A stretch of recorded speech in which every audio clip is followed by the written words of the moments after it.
How to turn on dark mode on Codemate AI. Is your screen too bright? Does coding at night feels like staring into the sun? Well, you are not alone, but don't worry, there's an easy fix. Let me show you how to turn on dark mode in Codemate AI in just a few simple clicks. First of all, open Chrome on your laptop device.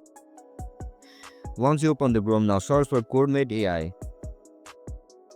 After you enter the Codemate AI website, log in into your account with your registered email and password. So you are looking to turn on the dark mode, right?